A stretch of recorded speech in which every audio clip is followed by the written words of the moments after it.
Hello everyone. नमस्कार आप सभी को। Very good morning to all of you. आज के वीडियो में 4 अप्रैल 2024 के करंट अफेयर डिस्कस करेंगे। न्यूज़ सभी इंपॉर्टेंट है, इसलिए अंतिम तक ध्यान से देखिएगा।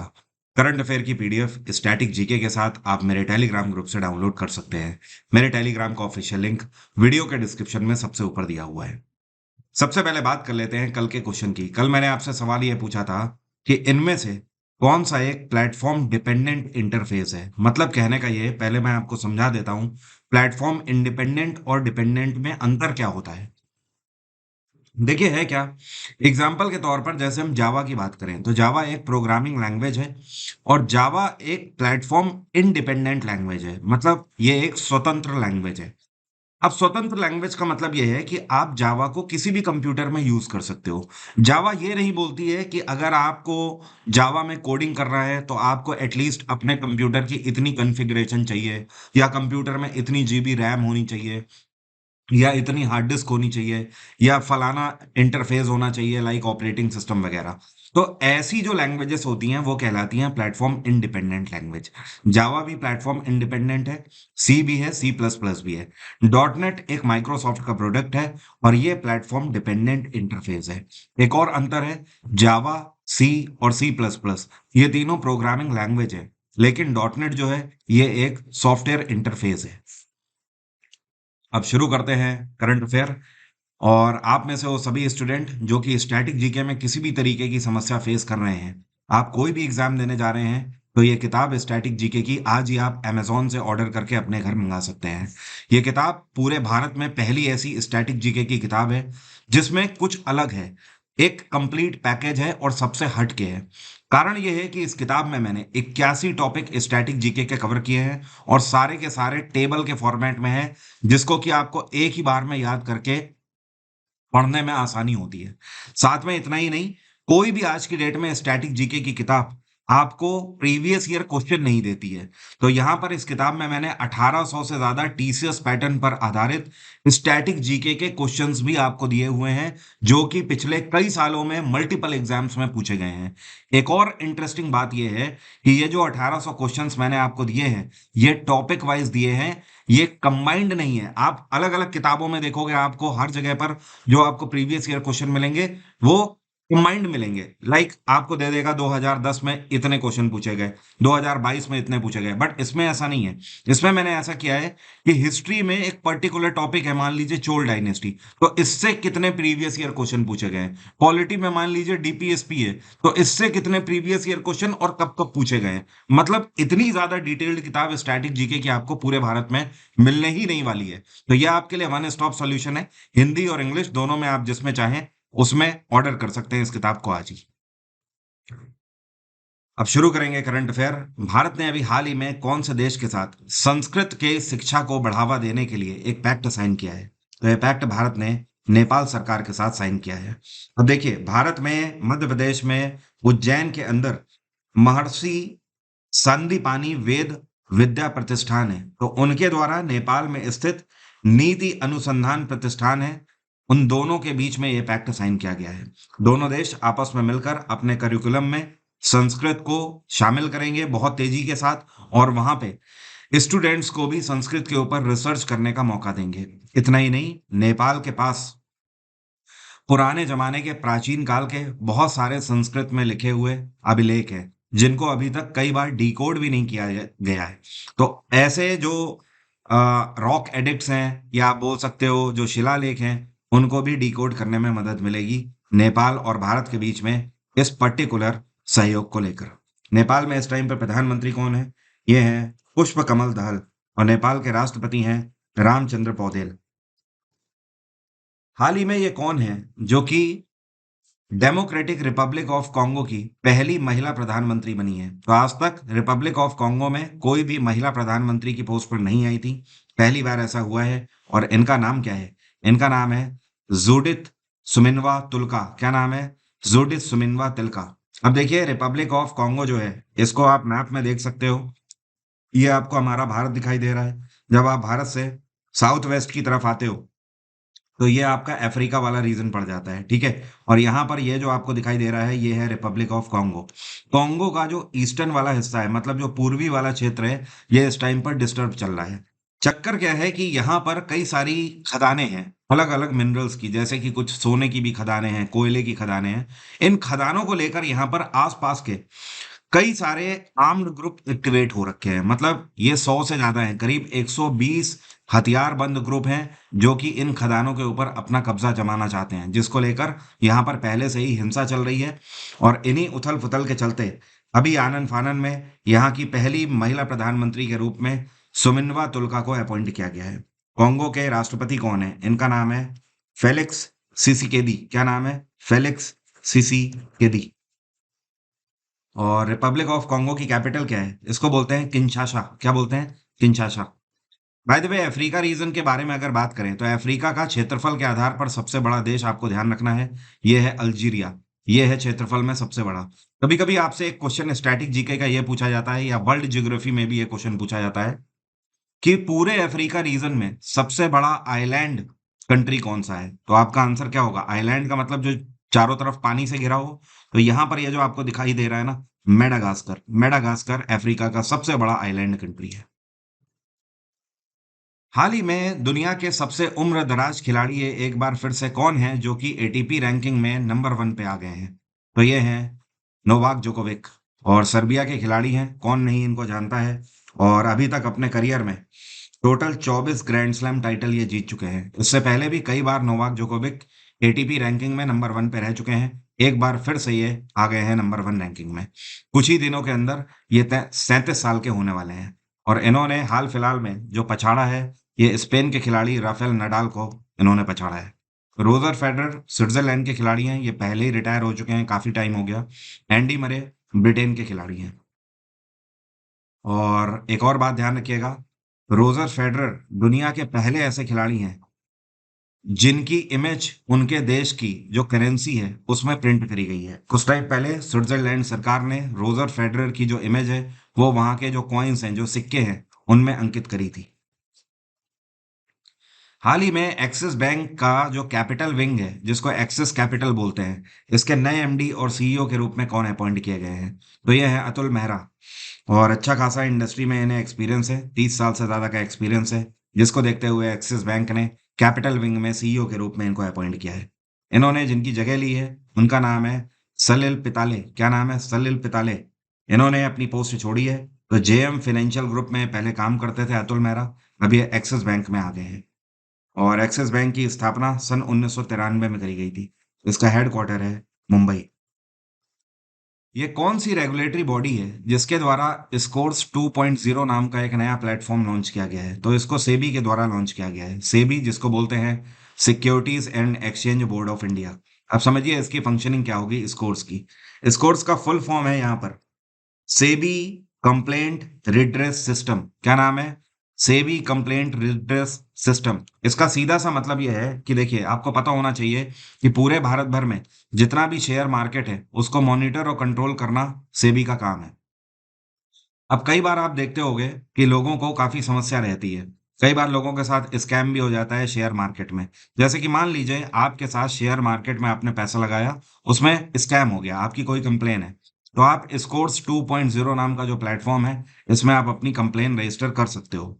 अब सेबी जैसे ही इस कंप्लेन को देखेगा, वो तुरंत आपने जिस कंपनी में इन्वेस्ट किया था और जिसके खिलाफ आपने कंप्लेन दर्ज कराई है, उसको ये रिपोर्ट भेजेंगे कि हाँ भाई, आप इसके ऊपर एक्शन लीजिए और इसको रिजॉल्व करिए।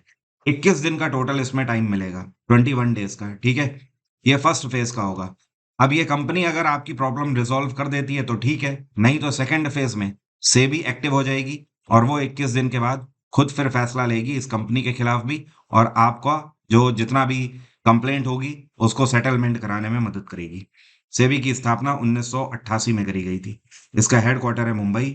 और सेबी की चेयरपर्सन है माधवीपुरी बुश। क्या नाम है इनका? माधवीपुरी बुश। और ये सेबी की पहली महिला चेयरपर्सन है। 1.5 साल पहले इनको अपॉइंट किया गया था। वर्ल्ड ऑटिज्म अवेयरनेस डे कौन से दिन मनाया जाता है? तो ये जो दिवस है ये हर वर्ष 2 अप्रैल को मनाया जाता है। और इस बार इसकी थीम क्या रही? इसकी थीम थी एम्पावरिंग ऑटिस्टिक वॉइसेस।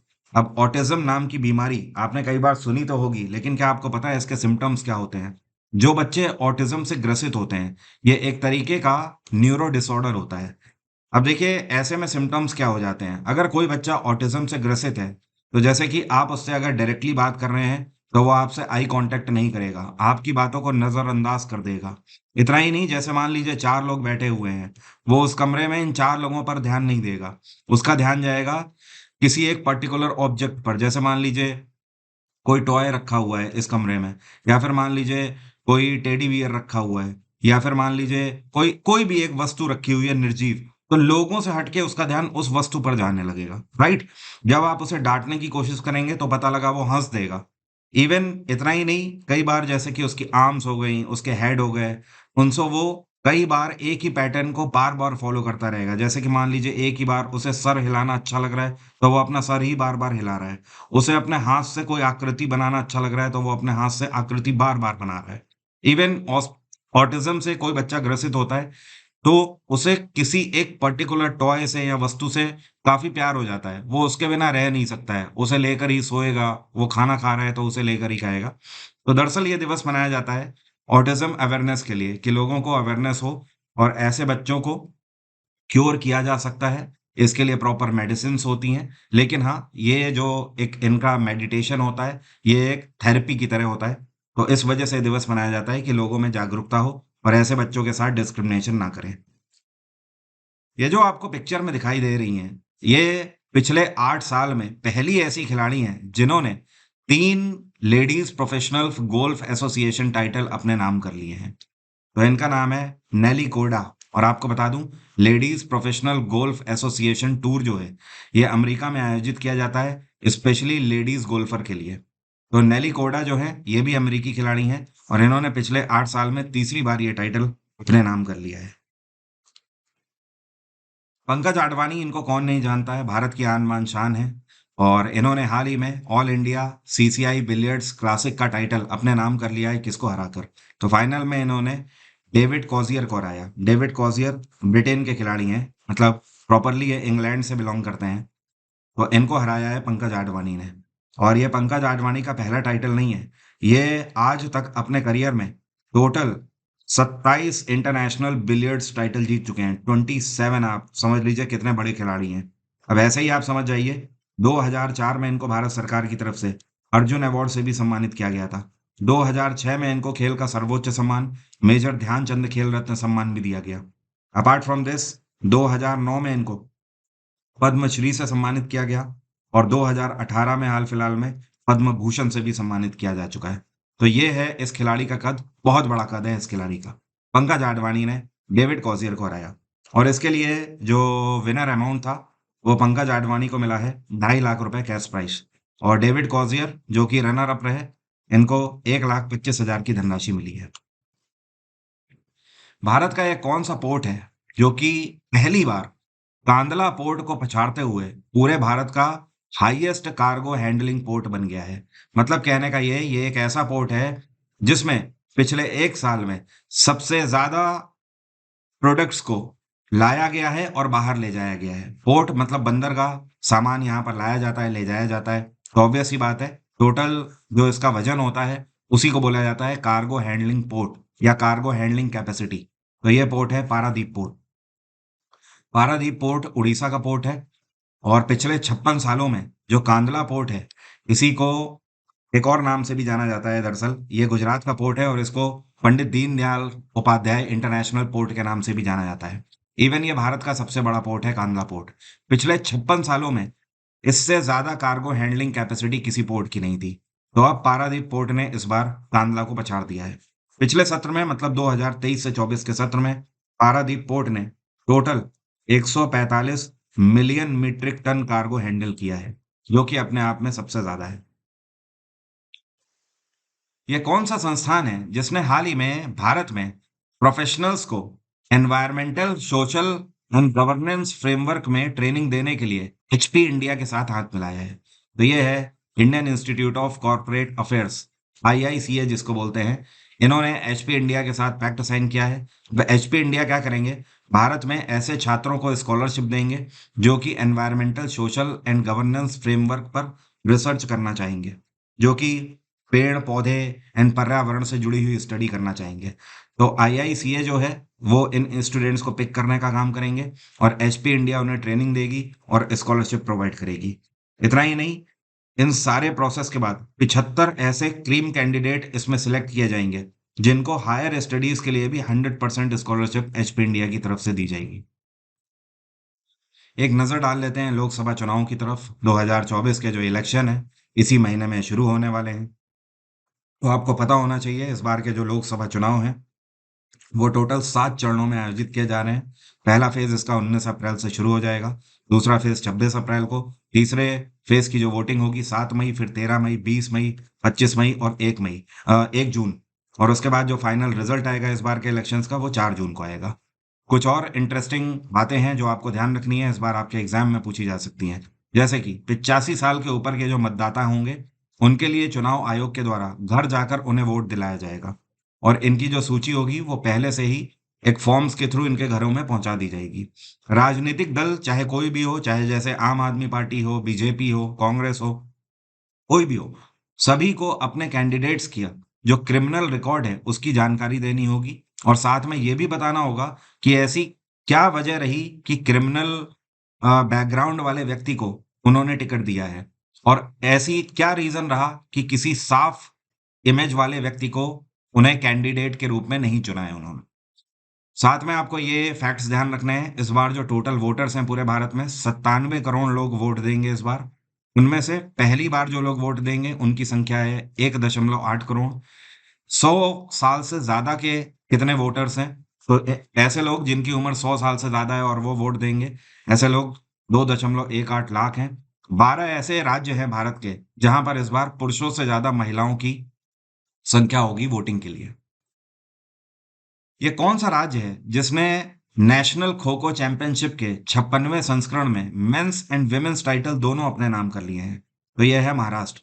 महाराष्ट्र ने इस बार इतिहास रच दिया है। नेशनल खो खो चैंपियनशिप में चाहे पुरुष वर्ग हो चाहे महिला वर्ग हो, दोनों में महाराष्ट्र ने खिताब अपने नाम किया है।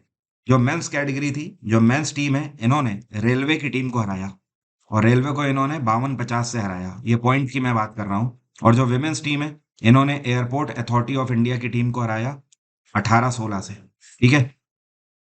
और इस बार एक और बात ध्यान रखिएगा, अगले साल ही खो खो की वर्ल्ड चैंपियनशिप होने वाली है। ये कौन सा देश में आयोजित करी जाएगी? तो ये इंग्लैंड में आयोजित करी जाएगी। इसमें पूरे दुनिया भर के 137 देश हिस्सा लेंगे। फिलहाल इस बार की जो नेशनल खो खो चैंपियनशिप हुई है ये नई दिल्ली में इंदिरा गांधी इंडोर स्टेडियम में आयोजित करी गई। ये कौन सा संस्थान है जिसने कोचीन शिपयार्ड लिमिटेड के साथ 1173 करोड़ का पैक्ट साइन किया है और इस पैक्ट के अंतर्गत ये भारतीय नौसेना के लिए नेक्स्ट जनरेशन मिसाइल वेसल बनाने का काम करेंगे? तो ये है एचएल, हिंदुस्तान एरोनॉटिक्स लिमिटेड। इन्होंने कोचीन शिपयार्ड के साथ 1173 करोड़ का ये कॉन्ट्रैक्ट साइन किया है और इसके अंतर्गत टोटल 6 सेट बनाए जाएंगे और ये 6 सेट होंगे गैस टरबाइन इंजन के और गैस टरबाइन ऑक्सिलरीज इंजन के। ठीक है। स्पेशली उनके लिए टूल्स भी बनाए जाएंगे, स्पेयर पार्ट्स भी बनाए जाएंगे और फाइनली उसको कोचीन शिपयार्ड असेंबल करेगा। तो ये सारी चीजें एचएएल बना कर देगा, कोचीन शिपयार्ड लिमिटेड उसको असेंबल करने का काम करेगा। भारतीय नौसेना ने पहले ही भारत सरकार को अपनी रिक्वायरमेंट बता दी थी कि हमें अगली जनरेशन के मिसाइल वेसल्स चाहिए होंगे, मतलब ऐसे शिप्स चाहिए होंगे जो कि मिसाइल ट्रिगर करने की क्षमता रखते हो। बाकी एचएएल की अगर बात करें तो इसकी स्थापना 1940 में करी गई थी। हेडक्वार्टर है इसका बैंगलोर और एचएएल के चीफ मैनेजिंग डायरेक्टर हैं सीबी अनंत कृष्णन। क्या नाम है? सीबी अनंत कृष्णन। मेरा आज का सवाल आपसे ये है कि आपको बताना है बैटल ऑफ वांडीवास जो है, जो वांडीवास का युद्ध है, इसको किस और युद्ध के नाम से भी जाना जाता है? मतलब इसका एक और नाम है, कार्नेटिक वॉर 1, 2, 3 या फिर पानीपत का तृतीय युद्ध। कमेंट बॉक्स में लिखकर बताइए। आप किसी भी एग्जाम की तैयारी कर रहे हैं, चाहे 2024 हो, चाहे 25 हो, चाहे वो स्टेट का कोई एग्जाम हो, चाहे एसएससी का कोई एग्जाम हो, हर एक एग्जाम के लिए आप मेरा जीएसजीके का foundation batch exam engine application से अवेल कर सकते हैं। मेरे जीएसजी का फाउंडेशन बैच में history, polity, geography, science, economics, computer सब कुछ मैंने कवर किया है। साथ में 1 लाइन का क्रैश कोर्स भी है और पिछले 5 सालों के पीवाईक्यूज भी मैंने कवर किए हुए हैं। डिस्काउंट भी आपको मिल जाएगा। एग्जाम इंजन में आप एक बार विजिट करें, वहां पर आपको डिस्काउंटेड ऑफर ही मिलेगा। अगर आप इस बार का सीपीओ, एमटीएस या सीएचएसएल देने जा रहे हैं तो उसके लिए भी स्पेशल बैच मैंने लॉन्च किया है। इस बैच में कंप्लीट जीएस जीके आपको मिल जाएगी और कंप्लीट रीजनिंग मिल जाएगी और प्राइसेस में भी ऑफर चल रहा है। तो आज की बात यहीं तक रहेगी। Thank you so much. Have a nice day. Take care. Bye bye. आपका दिन मंगलमय हो।